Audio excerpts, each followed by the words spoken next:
There's a gift shop somewhere that sells little chunks of painted concrete for about 20 euros each. Numbered, certified authentic.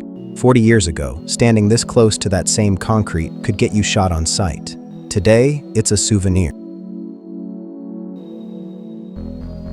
This is Berlin, and there's a detail hiding in this flight that most guides walk right past. Before we dig into the city, hit subscribe. It really helps us keep searching for new places and hidden histories.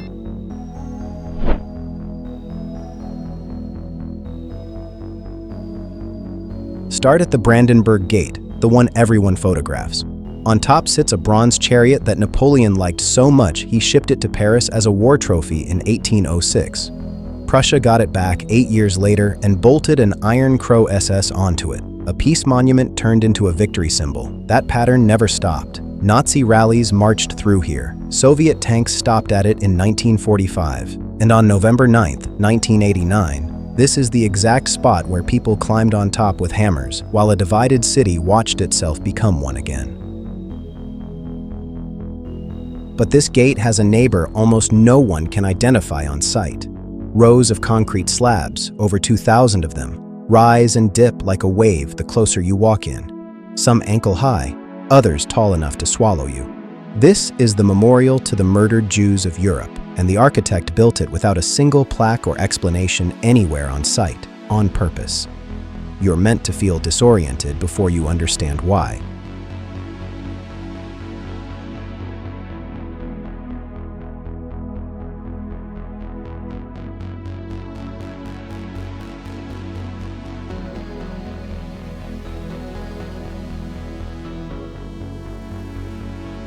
A few hundred meters north stands a building that survived something even the gate never had to. This is the Reichstag, Germany's parliament, and it made it through a suspicious fire in 1933 and brutal street fighting in the final days of the war in 1945.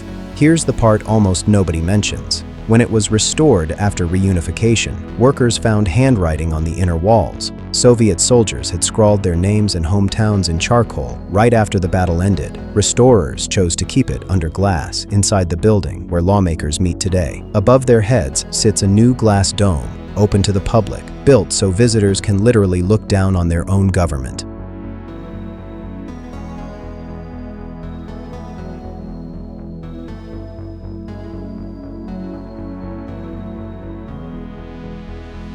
Follow the river east from here and something strange happens. An entire island where nothing lives but history. This is Museum Island. 5 museums packed onto one strip of land, holding everything from a 3,000-year-old Egyptian queen's bust to a full reconstructed city gate from ancient Babylon, shipped to Berlin piece by piece in the 1930s. Right at the island's edge stands Berlin Cathedral, its dome rebuilt almost from scratch after wartime bombing gutted the original.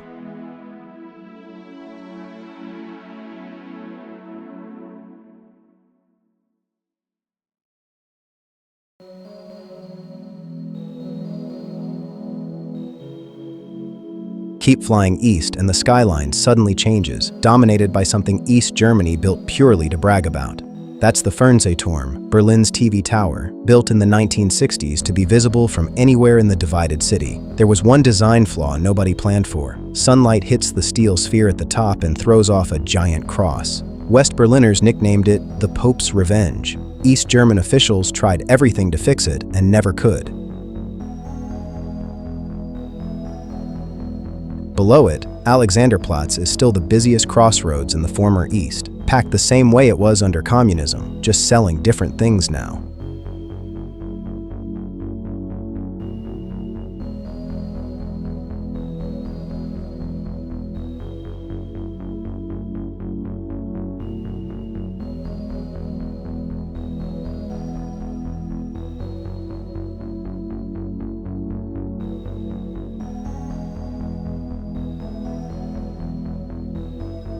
Now for the wall the whole video started with.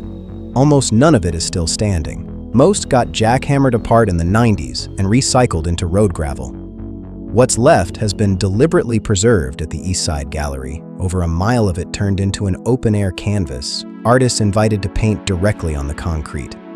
That gift shop souvenir from the start of this video isn't a replica. It's a real fragment of a wall built to kill people, sold a few blocks from where it once stood.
And a few minutes south sits a spot even more famous, Checkpoint Charlie, a plain wooden guard hut rebuilt to look exactly as it did during the Cold War, once the most watched crossing point between American and Soviet sectors, where a wrong move could start an international incident.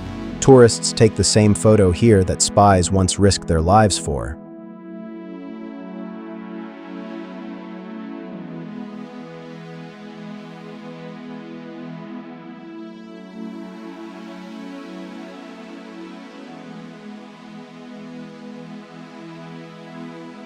Gate, Memorial, Parliament, Island, Tower, Wall, Checkpoint. 7 stops, and every one of them means something different than what it was built for. That's the whole story of this city. Nothing here gets torn down so much as repurposed, scars and all. If this kind of history is your thing, subscribe. There's more coming.